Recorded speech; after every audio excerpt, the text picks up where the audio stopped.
Welcome, everybody. This is the fourth SaMoT Colloquium meeting. This time we have some guests from Europe joining us. So hi, Michel. And so we'll be doing this one in English. In this colloquium series, we host artists and musicians and composers in Israel talking about their process with technology.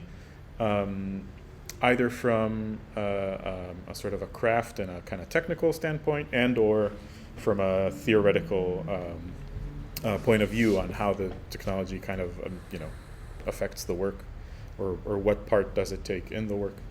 Today we'll be hosting Omri Abram. He's finishing his PhD in Karlsruhe and Basel. He's a composer. And he's going to talk to us about his work with Max MSP and kind of and digital interfaces. So how to kind of do the mapping between kind of live instrumental interfaces and the work he does in Max MSP for sort of live processing and so on. Omri, welcome. The floor is yours. Thanks to Okay. I prepared a presentation. It's mostly in Hebrew, but I will talk in English. And really today I chose to share some of the more theoretical and technical sides of my current PhD project that I think can be interesting and useful to other people like you that are dealing with electronic music, live electronics, and so on. And it will be really less about my pieces or my art, more about things that are work in progress. So I will share my screen. This sensor on Anat's finger will feature later in person. Okay. So I will give some background about my PhD project, and then we will get into the details. So my PhD project is in live electronics, which when I say live electronics usually means a live player and real-time processing of some sort. And my original impetus was I wanted to try and bring the energy that many times happens in the rehearsal room when people are trying things out freely and many interesting and cool things come up. Try to bring that somehow to the stage. And by extension, to get people, originally it was more audience, now it's more performers, to actively and in a very engaged way to listen and examine and research sound as they're producing it. Here are some examples of these situations in the past few years, all of them from rooms in Basel. Just trying things out, setting up a patch that I built, microphones, different things, and things came up. Things that I really would have liked to have on stage. Which led me, even before I started this project, to start part of my creative practice to focus on pieces that let go of some of my authority as a composer and give the performers more agency and more responsibility on stage to listen and explore sound, of course, in different ways that I am trying to control somewhat, and that's a whole other part of my PhD project, questions of notation, questions of authorship, questions of control. But that is less what I will talk about today. And I will talk about more about the technical ways that I'm trying to help this happen. Just just so you have an idea, the kind of pieces that I started creating. This is a piece from 2021, and this will just be a 2-minute trailer of a 20-30 minute piece. We'll put the link in the description of the video and also on screen when we upload this to YouTube. Okay, so my aims are to find ways to make the performers engaged, to find ways to get them to try things out, be playful, and to find ways to help them control the digital musical interface in a way that is organic, intuitive. And when I talk about instruments, I'm talking about what you can call meta instruments. So assemblages of acoustic instruments, microphones, software, in my case it's always Max MSP, and controllers of different types. And it creates a situation that is quite common in our little niche of contemporary music, that a lot of the composition process is actually a process of creating and designing this instrument, building things in software, deciding how to control it, and so forth. And this is actually what I'm talking about today. So we need to do a little theoretical tangent about digital musical instrument design. And in digital musical instruments, we have, generally speaking, 3 design layers: the interface, the mapping layer, and the sound engine. And this is different from acoustic instruments, where the instrument is the interface. The physical structure of the instrument and how you use it to create sound is inextricably linked to the creation of sound in a physical way.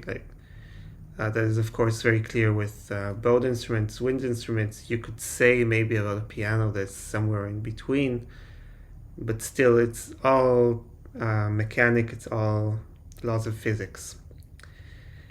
Whereas digital instruments have an interface that is not connected in this way to the creation of sound. And I say digital because you could say about electronic instruments that the interface is more connected to the creation of sound.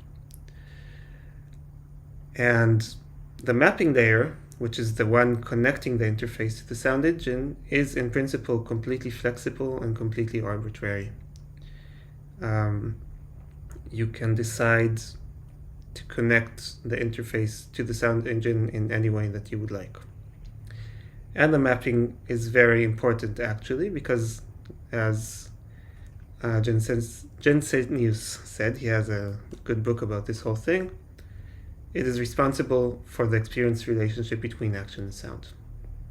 And when we go back to how I want my performer to experience their relationship between what they're doing and what we hear, we see that the mapping is important, and that's why I need to focus my attention, quite a lot of attention, on what do I do with it. When I design the mapping layer, I have some aims. I want to avoid over too much cognitive load, which makes it difficult to use. And I want to create an intuitive but not necessarily simplistic connection between action and result. Also one that is maybe you could practice, you could learn and become even better at, like any other instrument. Now we need to talk a bit about types of mapping. So one is called simple mapping, which means one-to-one. One controller, one sound parameter, or one process. Which is what I used to do all the time because it didn't occur to me otherwise. And this can be good if you want to be very precise. But the moment you start layering several simple mappings, I can tell from my experience, and also the research shows that it very quickly becomes very cognitively overwhelming to try and keep track of all of these layers and control them. On the other hand, we have complex mappings, which contain one-to-many or many-to-one mappings. And I hope this little graph makes it clear. And also weightings, meaning that the effect of one controller on one effect, on one result, is bigger in one case, smaller in the other, which I try to show with the width of the arrows here. And this is also a type of mapping that is more, it's closer to acoustic instruments, because once we think about it, if you think about acoustic instruments in terms of mappings, they are nearly always complex mappings. So if you think, how do I control pitch on a violin? Of course, it's mainly where I place my finger, but my bow pressure will also affect it. How do I control volume? So it can be bow pressure, it can be speed. How can I control timbre, which is of course a very, very big and general term.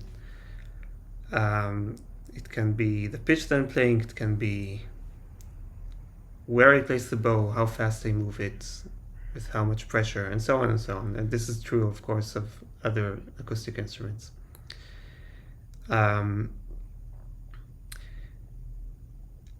Complex mappings have been shown also to enable rich music making with a relatively low cognitive load, with the caveat that many times it does require a little more time to learn and get a hang of in order to really enjoy. Any questions up to now? Okay. So now I will show some examples and explain what I do in my patches. So I have this little thing. It's called the Genki ring. I forget what it's called exactly, but it's a motion sensor. If I put it on my finger, it can see if I'm going up and down, if I'm rotating. You can see it also on my Mac's window, if I'm moving side to side, and if I'm tapping. It's a very simple idea. It doesn't even have an accelerometer. I forgot how to say the word. It doesn't show acceleration, but it can be mapped to anything. I think it was originally designed for music producers who wanted to more organically control automation in their songs or whatever. And I got it because it was, at least when I got it, relatively affordable, and that's what I'm working with the idea that this will be my tool to let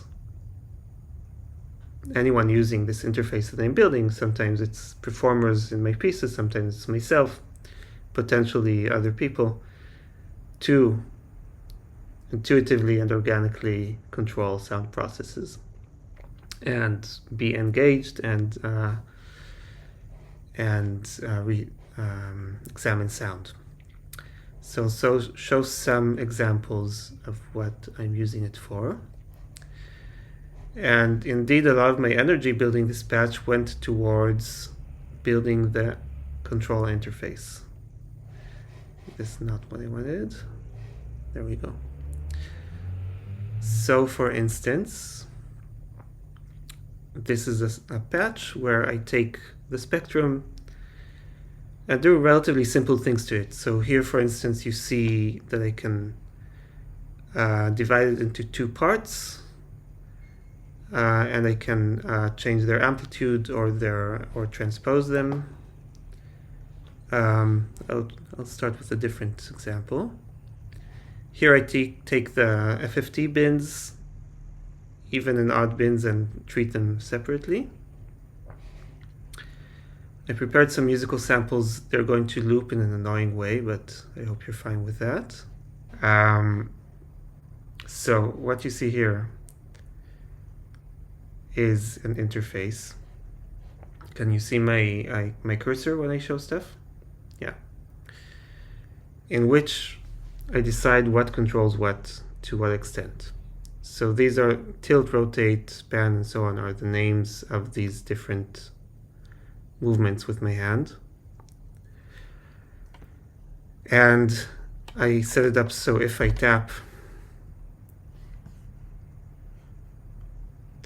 it gives me random weights for each one of these movement axes. I can also do it non-randomly. It would be more interesting if I had different axes controlling different things.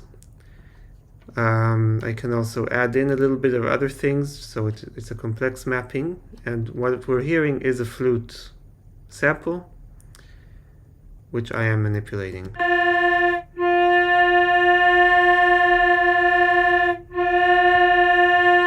am controlling the beatings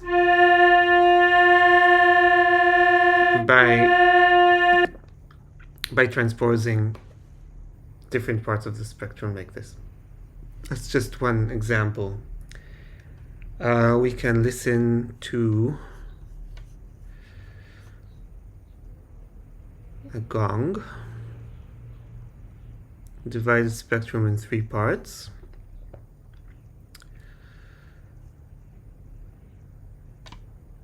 And frequency shift it.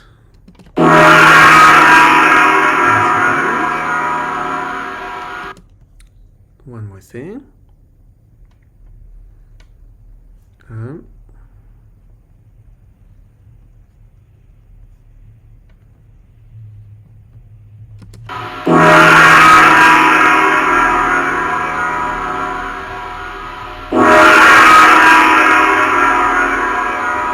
Better when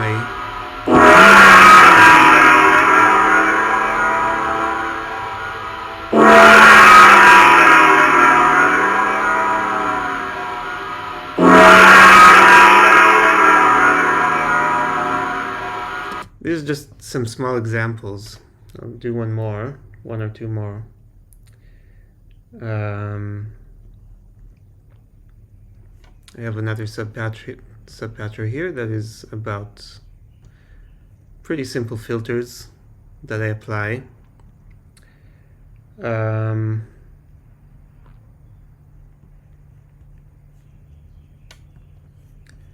I will put some strange noise on.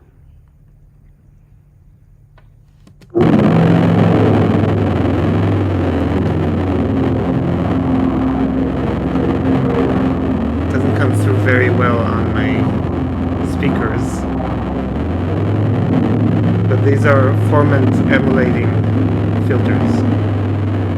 Doesn't come through very well at all. Let's try something else. Let's try saxophone.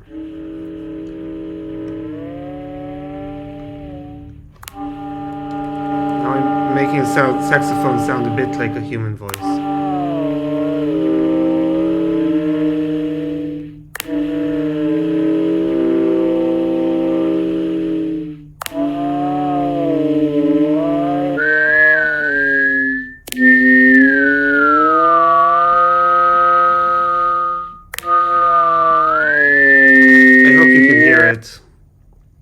To some extent. Like I said in the beginning, it's less about how successful these examples are, it's just more about how I'm using the mapping. So again, I have these movement axes, and for everything I also have the option to route a pedal or some kind of static controller that I don't want it to be so sensitive to small movements. If I want to be able to change, for instance, the range of transposition from from a semitone to an octave, for instance, or something like that.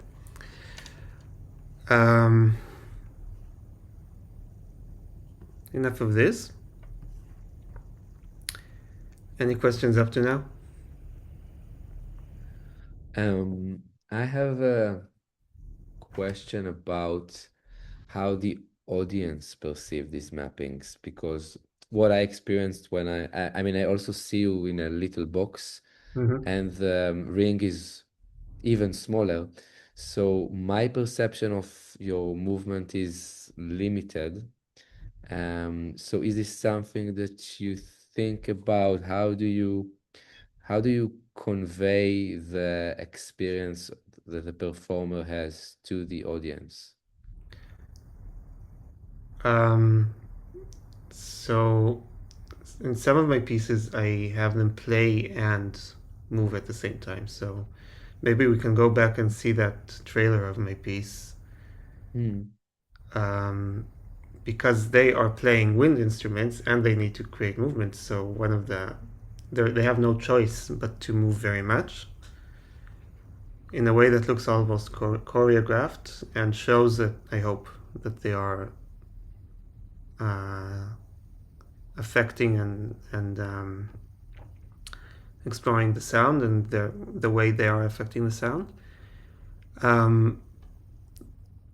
Ideally, like ideologically, if I succeed in making my performer really be engaged and really explore sound in a very deep way, I think it would transfer to the audience even if they don't exactly understand what happens. Maybe I'll show you one of the short videos that I also sent in the newsletter, and maybe that will help bring it across. So the idea is not about conveying a specific mapping, but more a sense of engagement and Yes. playfulness. Yes. Okay.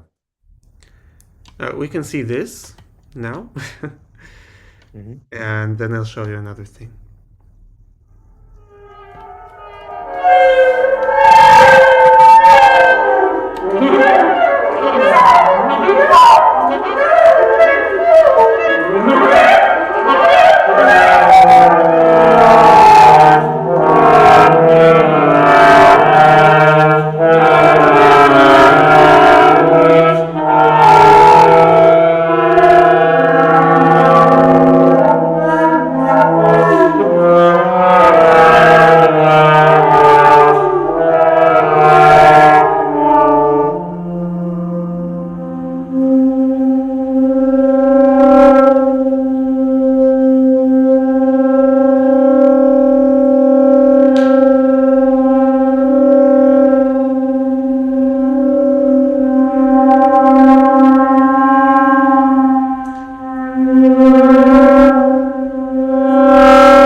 We can stop here.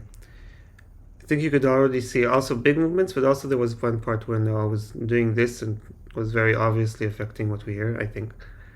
And I don't explicitly compose it. Also, this piece is almost completely text-based.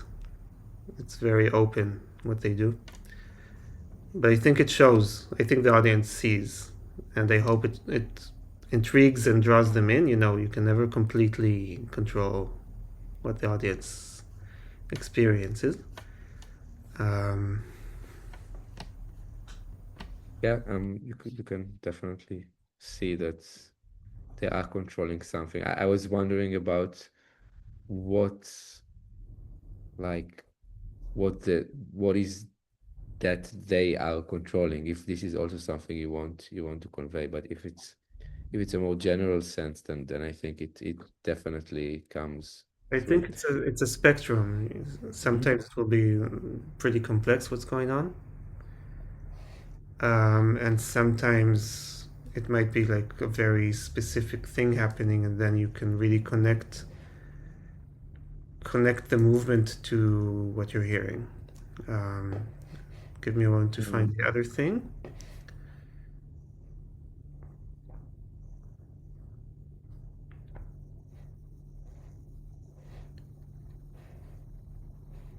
And I'll share again.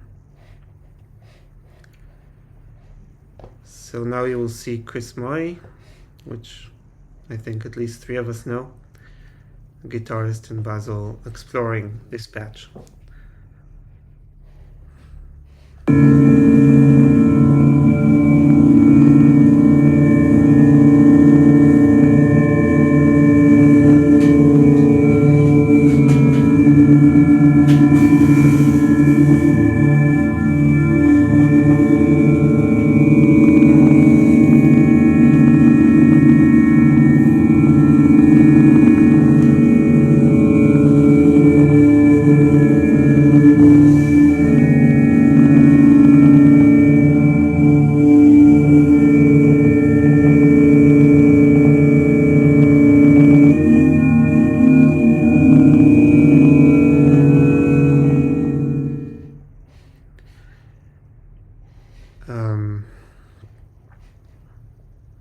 So in this case, he just had a freeze pedal and he was playing around and he was changing settings.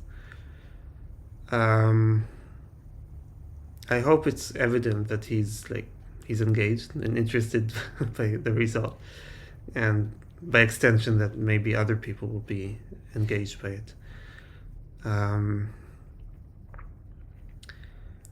So now I will talk about something slightly different, and also then again show how I use this kind of controller. Just so you know, it comes with this interface. It's called Softwave, and you can control a little bit how it reacts. Okay.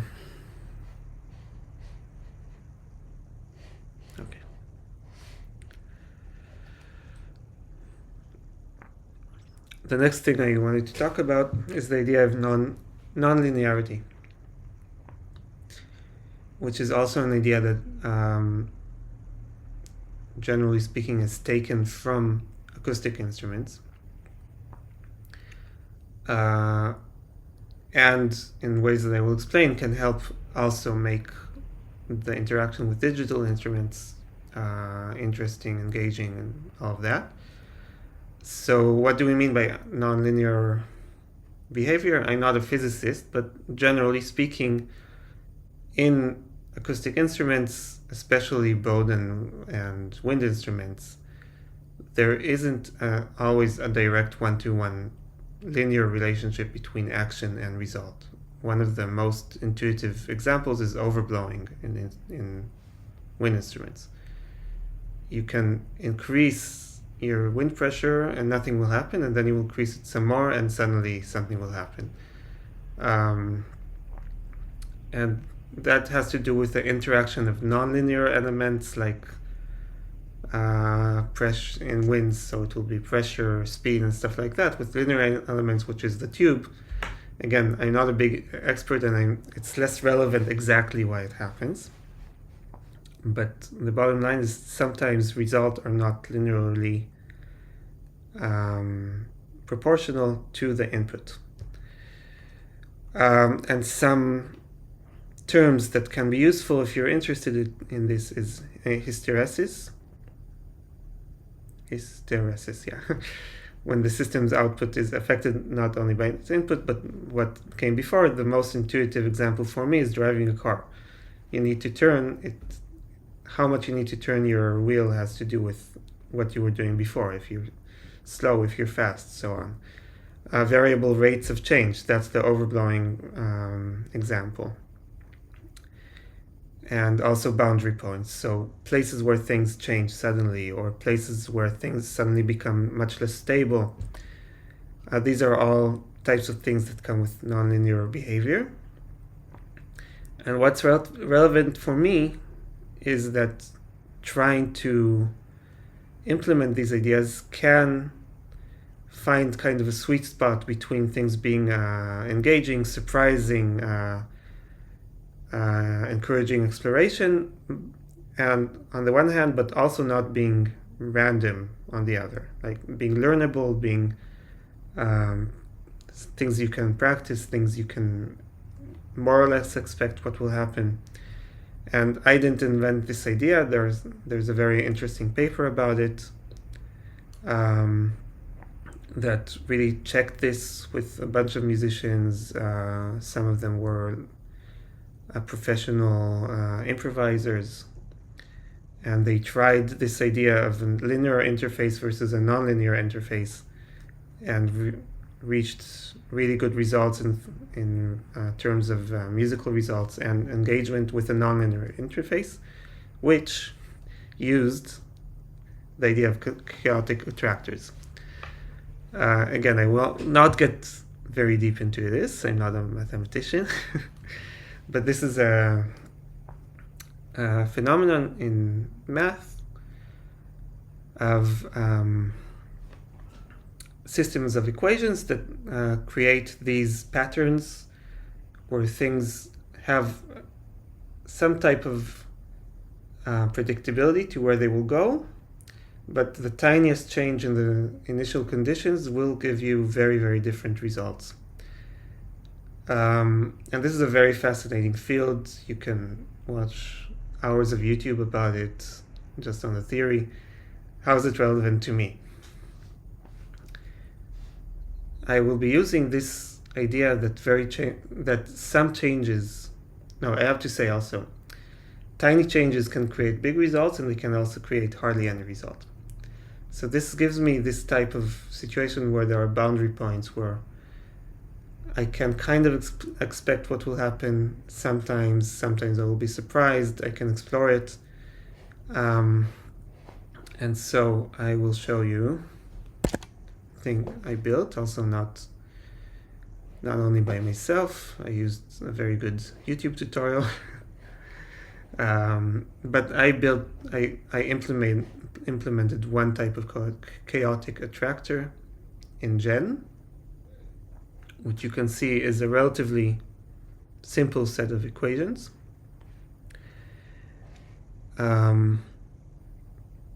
And these equations, I'll open it again, have some parameters, which if I change the result. And in the example you will hear now, I'm just sonifying it. I'm in a very basic way, scaling and taking the result directly into an audible result. So let's see if it works.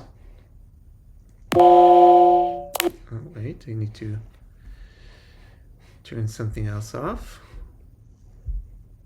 There we go. And also turn this off.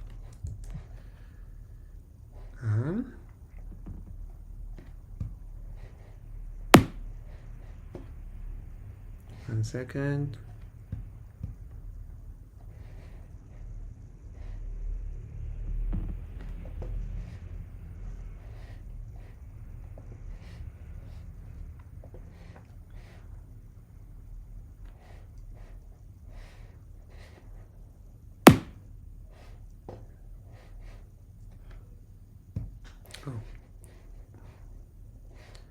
Okay, this is one of the downsides of this ring, that sometimes it stops working. Also, it works on Bluetooth, which is a headache sometimes. Okay, there we go. So you can see the results.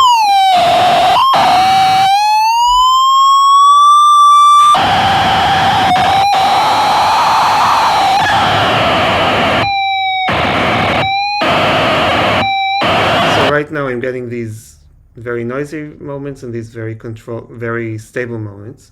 And what I'm doing, I'm using the ring to control these two parameters, and I'm just generating random weights for each of the movement axes.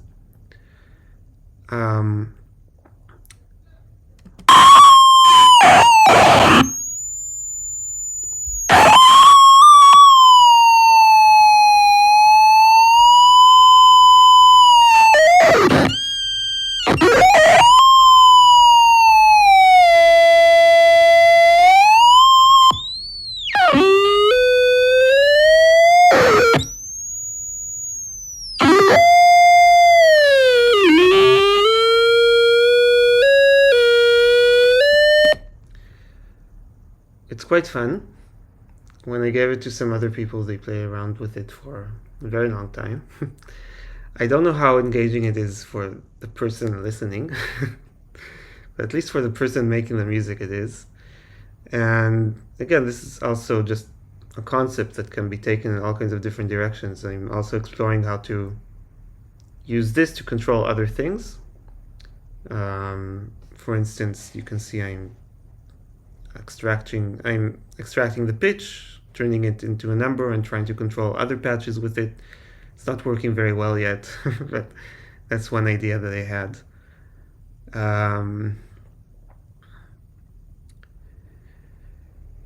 And again, this idea of giving different weights to different movements. Here, what is quite effective is having a random setting each time and just playing around with what it gives you.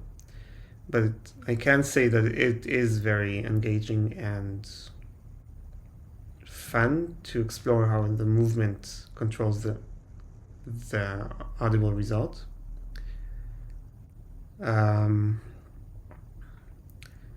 That's it, basically. That's what I prepared for today. Any questions or remarks are welcome.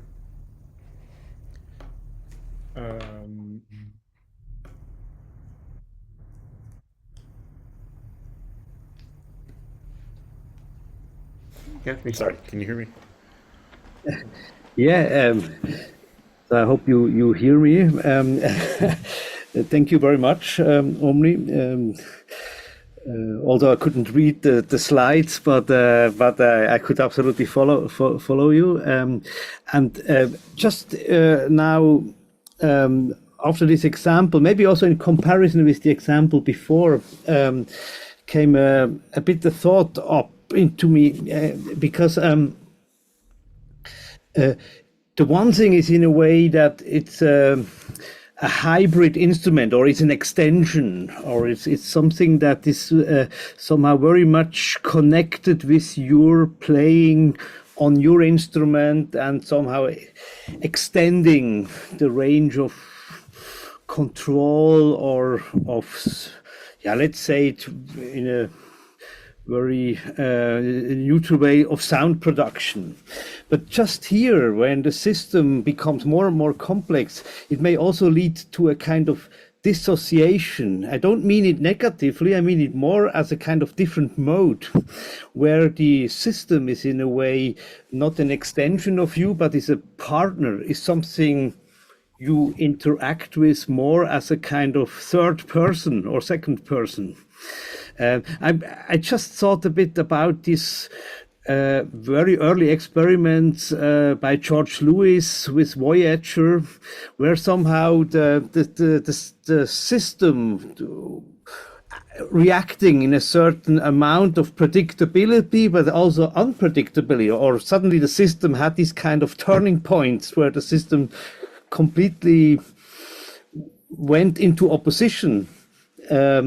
Was then something like a strategy also to extend your own imagination, but not so much in the mindset of that's also me over there. No, that's something in opposition to me, and I somehow react on this musical partner.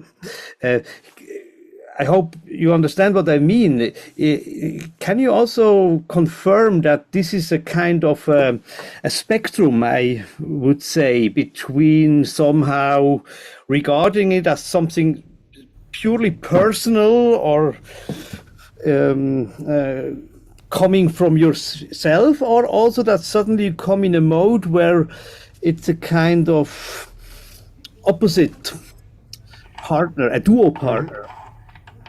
I didn't really think about it like that, but I did end up also talking about game-like settings or setups, that what I'm building is not necessarily only for creating pieces, or it's more just something that people can interact with. Yeah. So it did take me pretty far from the original starting point of just me being a composer trying to create something that expresses what I want. Yeah, I hope that answers it. Yeah, only to explain, that's why I use the term of dissociation, not in terms of a medical problematization. I used it much more as a psychological state, when suddenly your hand seems to be not to belong anymore to you, or this kind of dissociation that may happen sometimes, a bit where suddenly you feel that something divine. But in this case, maybe productively, that suddenly it's not purely under your control anymore, but it's somehow becoming something that answers to you. Or so this I don't know how much you discuss with your colleagues on this kind of. Difference between it's from you or it's with you. I didn't really discuss it, but something to think about. Yes.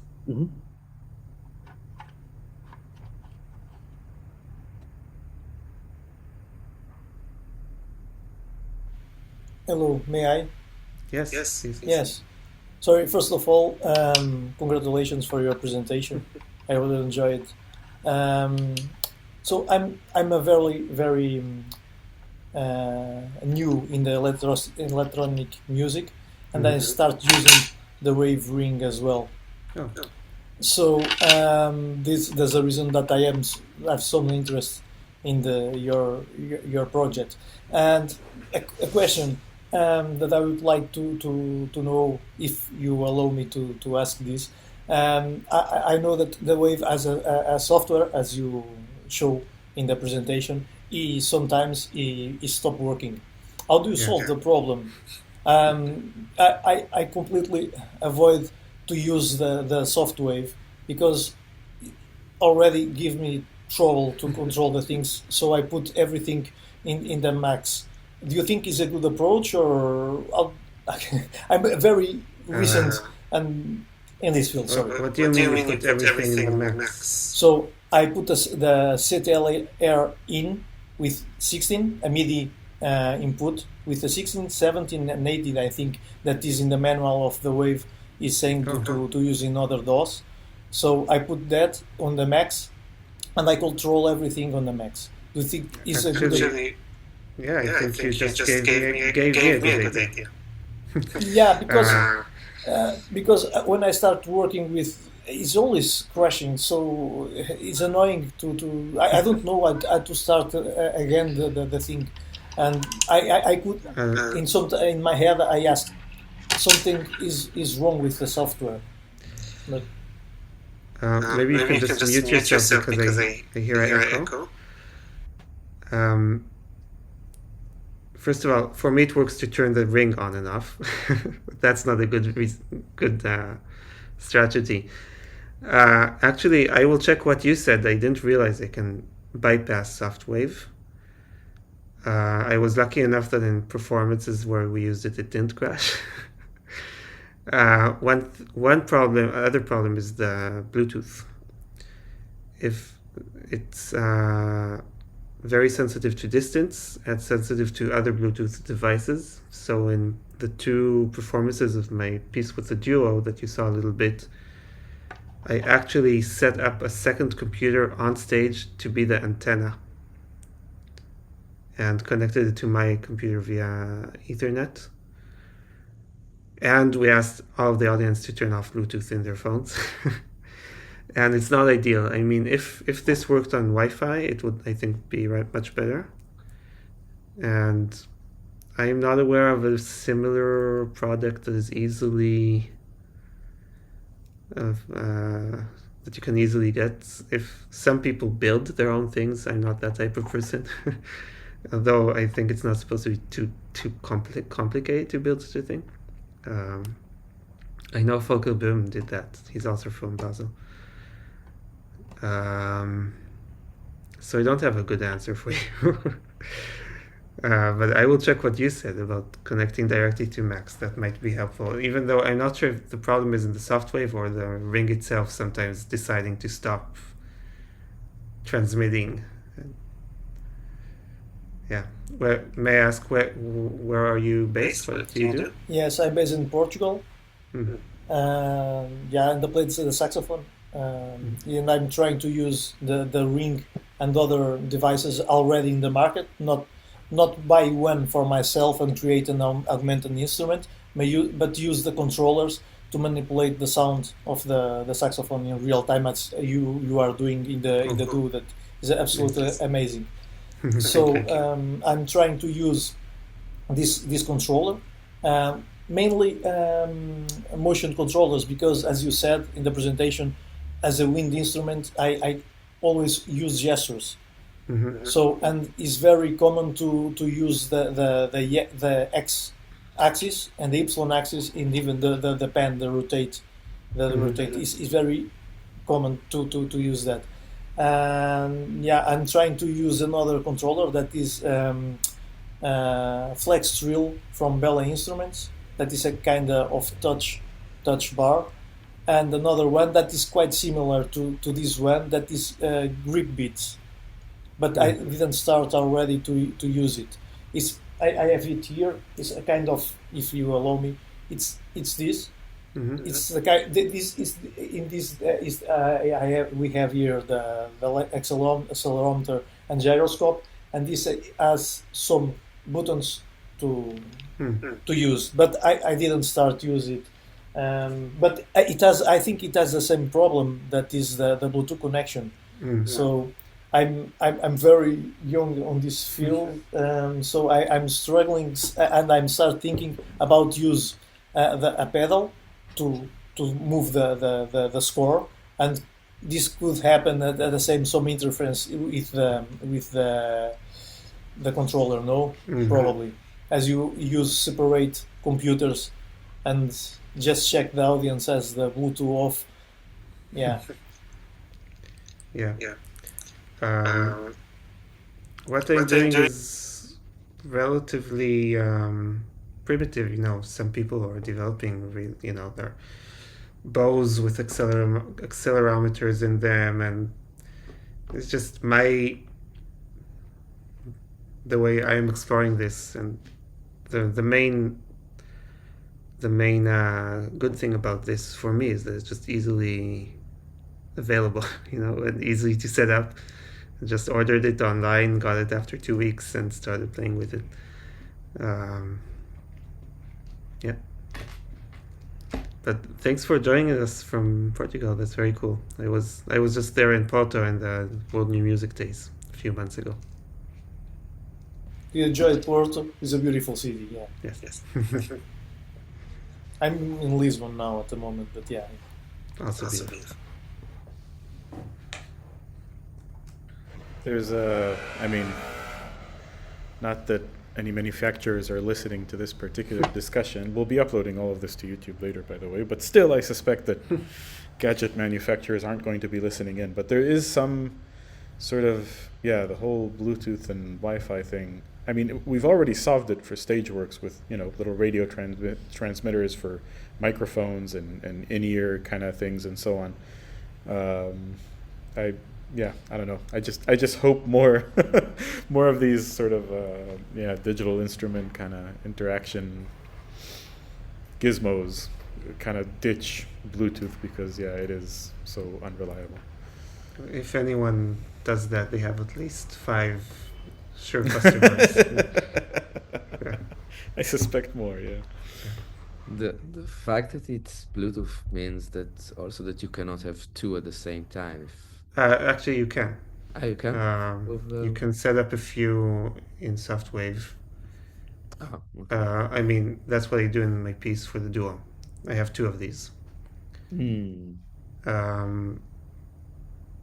was an issue that we had to be careful which one we turn on first, because then the mappings can get mixed up. Because each one you assign MIDI channels, But then if the flutist put on the ring that was mapped to the saxophonist, things, mixed up, and took us a while to figure this out also, because it's not like in the manual or anything. But the first one you turn on is the first one that connects to the mapping, and then things like that, yeah. A half-baked thought that I had about motion control, which I haven't really tried, but I think today, if you think about affordability, is camera tracking. So you could potentially, because there's now lots of efficient algorithms, and with the boom of AI, you could do you could track a lot of things just with the camera, like movement-wise, and build certain skeletons from the movement of the body, and then there's like lots of flexibility. So that maybe that's another avenue to explore, if the idea is how can you get something to work with minimum tech, or that the user doesn't have to get that specific device or a very expensive device. They just need to put a camera in front of themselves, and you get all sorts of motions. I think I heard about a software that does that, and I can't remember what it is. Like, I personally would need something out of the box, that already works, that I can immediately map things to things. I don't want to spend too much time creating. I imagine there should be something for Mac. I think. Like, it tickles something I think I saw a few months ago, like a new software that is about gesture, like the computer seeing hand gestures and using it. I'll check. I think the it's question is always how it works with, when the instrument occludes the hand, and things like so that. Again, and also latency, because if it needs to process the video is already less frames per second, and then add to that, the processing frame, like you need a few frames of video to understand what happened, and then you send it to the audio, at which point you already have a pretty big audio delay. So. Right. But, like Goni said, all you need is a camera, so there's a trade-off. I think also this thing that I remember seeing, and then I'll try to figure out what it was again created for music producers. So they didn't think that someone would be also holding an instrument, or the book I quoted from by Jensenius, he talks about attempts that he did with that, but I think it's already like 10 years old, which is very outdated. But he generally said it was much more complicated than he thought it would be to use. But again, maybe it's outdated, because that was actually before the AI explosion. And also one side effect of the whole, it's not directly related, but the kind of the explosion in GPU processing, somewhat related to AI, but also related to 120 or 240 hertz or like frames per second for video. So that could also, by the way, solve the whole processing issue and the speed of the response and so on. So maybe it is something to look into now that video streaming is so quick and such a high refresh rate. Maybe it is something to play around with. That has changed in the last few years for sure. But it does require an expensive computer. So wait another 10 years and it should be fine. Yeah.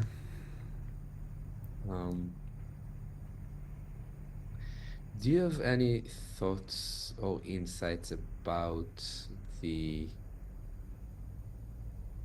kind or specific mappings that work well or that you find intuitive?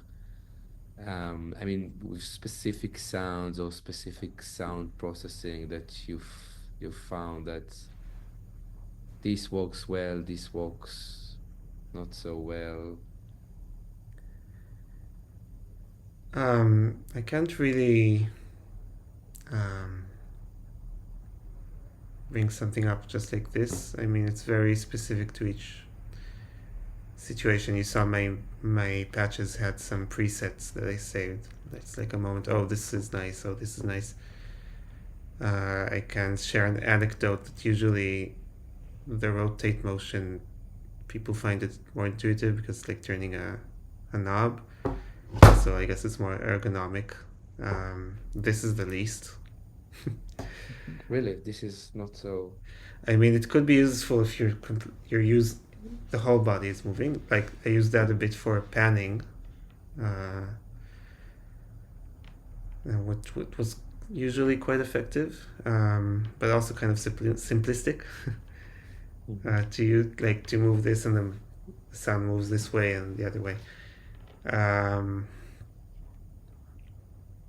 Yeah, that's what I found. I don't have a better answer right now. Did you find the use of only having these 3 parameters limiting at a certain point?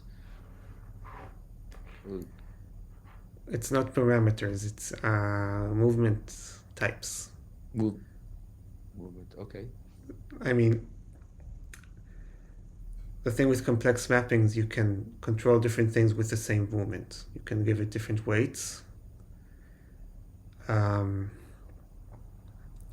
didn't yet really find it limiting, especially if you add maybe a foot with a pedal.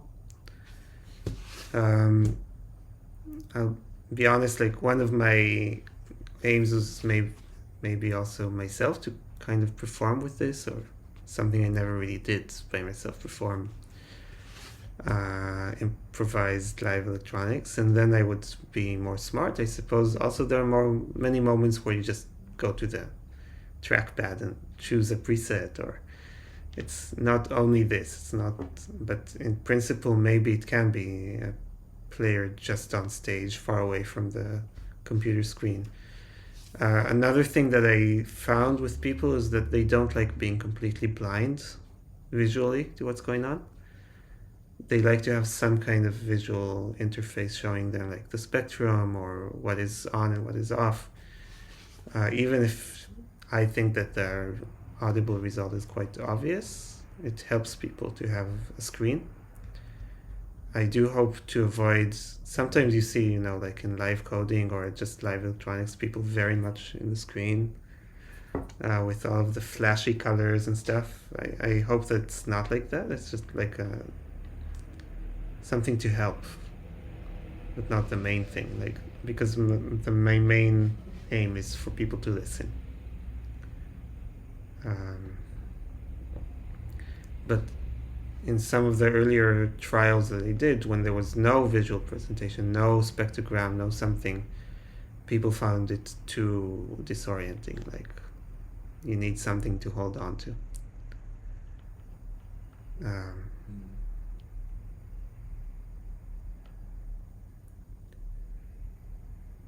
Yeah, I had something more, but I forgot.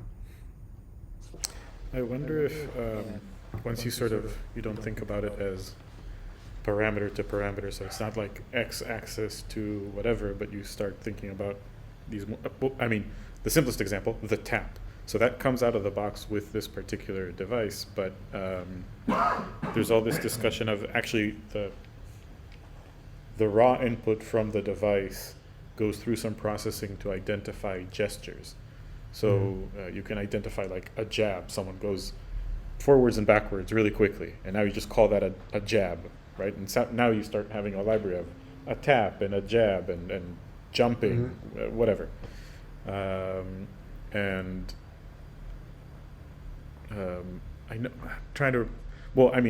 know that for similar instruments, I know that some people at McGill have developed this whole kind of mapping library with a bunch of gestures for their T-stick, which is like this kind of multi-purpose general use digital interface, I guess.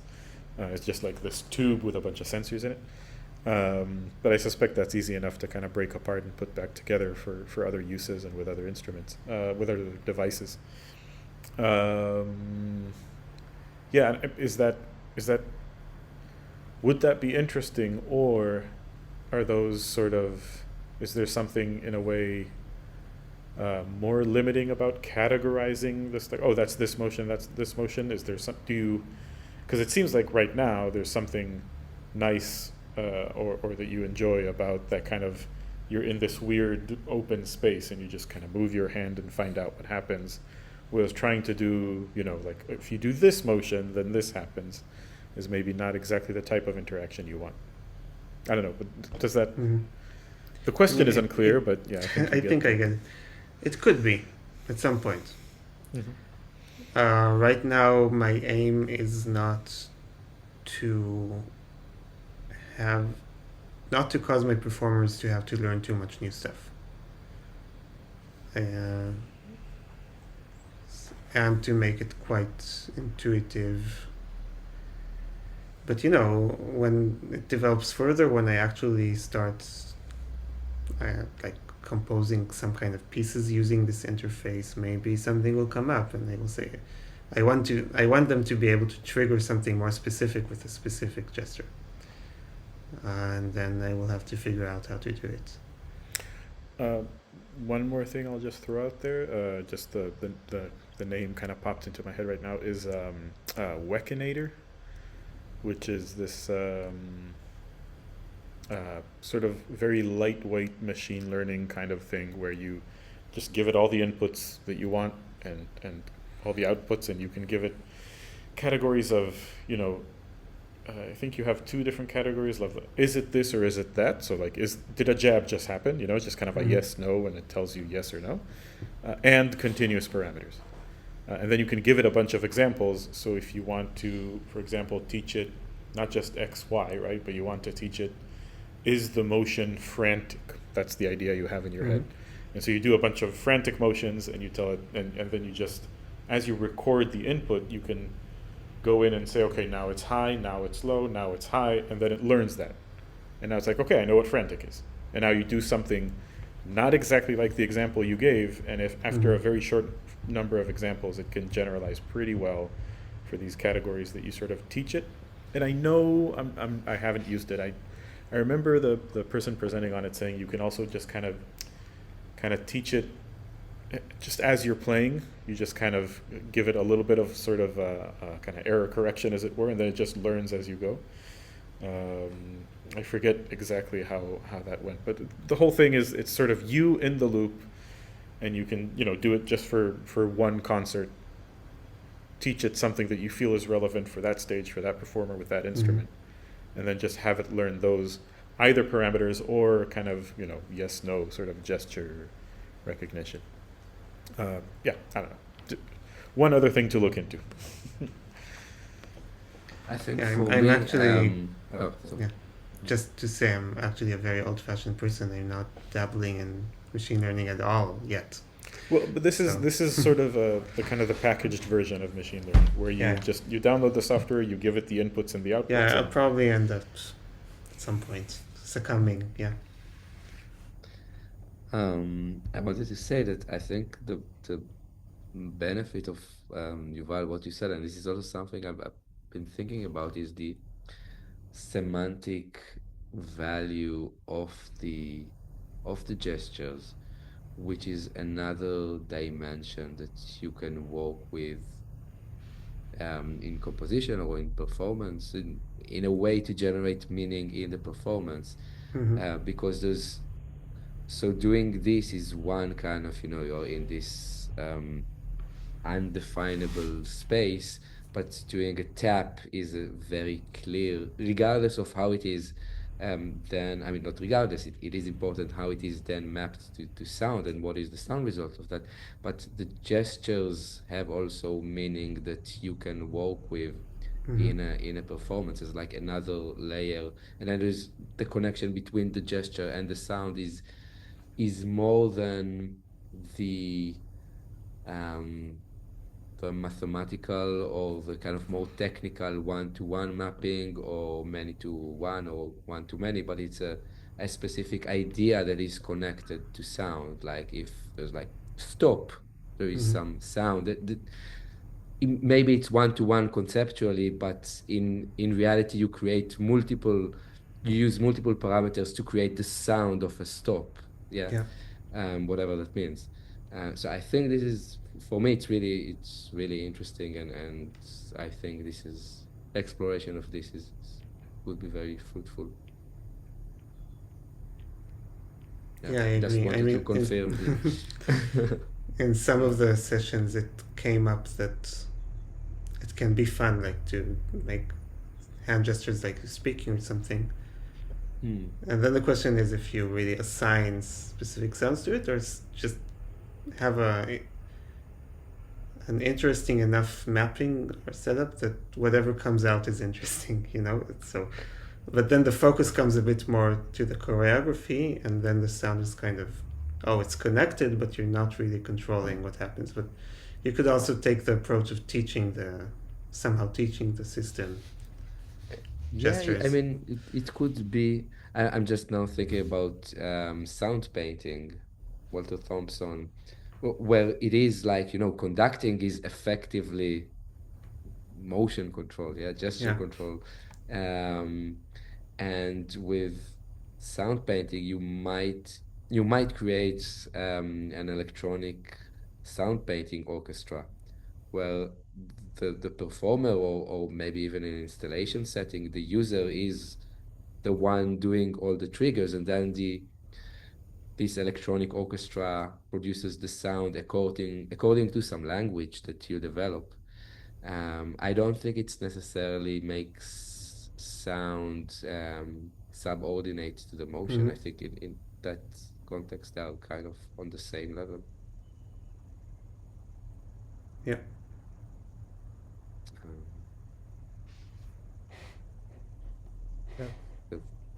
I think it's really interesting.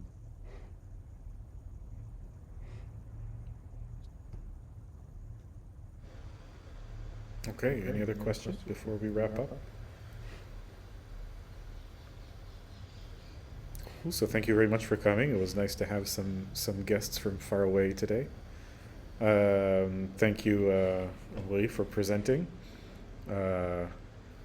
In the edit, we'll get rid of all the technical.